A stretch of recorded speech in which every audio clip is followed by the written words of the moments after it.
To start off with, Jai Clark, age 19, 2 games this season in the VFL. He's averaged 24 and a half touches and 6 tackles per game. He's also kicked 2 goals. My takeaway from Jai Clark's season here in 2024 is he's too good for the level. He's too good for the VFL now, but he's not quite ready for the top flight. So currently for me, and I think for a lot of us at the Hoops, he fits in that 2023 Ollie Dempsey zone. Ollie Dempsey in 2023 was far too good for the VFL. He was taking the piss anytime he played in the VFL. But when you bumped him up to the next level, he wasn't quite yet ready to take what he did in the twos up to the A grade. However, this year, as we've seen, he's been able to make that jump. So I think that Jai Clark is in a similar zone. He was taking the mickey against Coburg when he came back. He played, I think, a quarter or a half of the Suns game up in Darwin. Came back and the same weekend dominated against Coburg, I think it was. Kicked 2 goals, had a number of clearances, just looked too good for the level. So that's where I'm at with Jai Clark. He's too good to be playing in the VFL, but he's going to keep playing some games in the VFL at times because he's just not quite ready to dominate at the AFL level yet. But 2025, I think, could be his version of Ollie Dempsey's 2024 season where he comes in and plays every game. So big tick from Jai Clark. I've really liked his development from year 1 to year 2. Ted Clohesy, also 19 years of age. He's averaging 24.8 touches in his last 7 games with 7.2 tackles, and he's kicked 9 goals, 5 in his last 7 matches. Now, what I'm loving about Ted Clohesy is that he came into this side when the Cats drafted him, sort of regarded as a hard inside contested midfielder. We're not sure, he's going to need to develop his outside game. He doesn't really hit the scoreboard. He's just, sort of a bullocking inside mid. Wow. Now Ted Clohesy can play as a pressuring half forward. He can go on the ball when the team needs a clearance. He's tough and brave and all of those things that he was advertised as. However, he's worked immensely hard to improve his disposal efficiency in the outside game. We've discussed earlier this season in an episode where I said you compare the amount of times he's kicking the footy now versus when he was playing, rep footy and Falcons and all that sort of thing. Night and day. He's kicking the ball more often. He's getting more uncontested touches. So they've worked really hard to put him in position to develop that outside and uncontested game. And it's paying massive dividends. And the other thing I like, he's hitting the scoreboard. 9 goals, 5 in his last 7 games. And that's not a fluke because last season, in his debut year for the Cats, he was, I think, the 3rd leading goal kicker for the team. Might kick 13 or 14 goals last season in a tough year for the Cats. So I'm loving the development of Ted Clohesy. I think like a couple of these guys, he probably just needs, consistent off-season and pre-season training regimes to get his body up to the level and increase that tank where he can keep running and competing at a high level. And then we're going to see him a lot more in the AFL. I think 2025, we'll probably get to see a fair bit of Ted Clohesy in the AFL.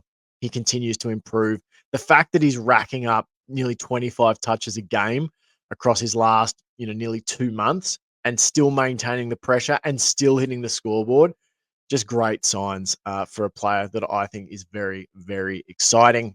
Connor O'Sullivan, 19 years of age, the former Albury Tiger, very, very promising. Highly mobile and agile for his size. He's putting together quite the rookie season. He's averaging 16.7 disposals, 6.1 marks, and 1.5 tackles per game. He's also snuck forward to kick 2 goals straight. O'Sullivan has been used in a number of positions. Big tick from me. Primarily, he's a big tick for anyone who made the immediate Mark Blixhalves 2.0 comparison, of which I was one. Primarily, he's played in the back line, but we've also seen him galloping up the wing, taking ruck duties at times in the back 50, and then drifting forward as well. And not just for like one-off stints, but I think it was the last quarter against Carlton or Coburg. I can't remember. There's been a couple of games anyway where he's actually pushed forward for a quarter. He is a truly versatile player. I think the body needs another off-season training program or 2, but he can figure as being another very dangerous tool in Chris Scott's toolkit. He is as advertised. Big, tall player with the agility and sort of athleticism of a much smaller man. So very exciting, Connor O'Sullivan. I think 2025 we'll see a lot more of him at AFL level. But like a lot of these guys, as I've said, patience. He's a big dude. He's got to fill out that frame a bit so he doesn't get pushed around by bigger AFL bodies. But he's already, I would say 2025, Connor O'Sullivan could be in that he's too good for the level sort of phase, that sort of zone. James Willis, 20 years of age. Speaking of players who look transformed when healthy, James Willis threatening to put together his breakout season at the Cattery. He's lined up as a stoppage player at times. Predominantly, Willis has played as a pressuring medium forward. He's sort of been the VFL Gary Rowan.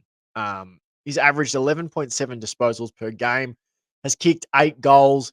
Importantly, and I think this is crucial when you're talking about James Willis, who has been absolutely injury ravaged his first few years at the Cats. He's been able to put together 4 consecutive games for the Cats leading up to the bye. That is the first time in his career at the Cats that he's played 4 games in a row.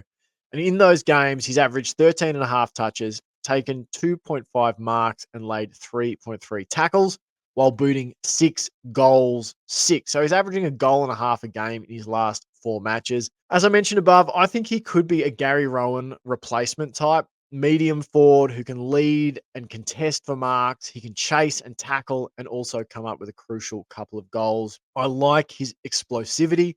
He's the sort of player you could imagine, yeah, right, he's going to play a lot inside forward 50, but then if he's healthy and fit, you could also roll him into stoppages if you just need an impact player, for a 5-minute stint or something, where you don't want him to play the whole game there. You can roll him into that stoppage to maybe to break away from some congestion. He's got that sort of dash and line breaking ability.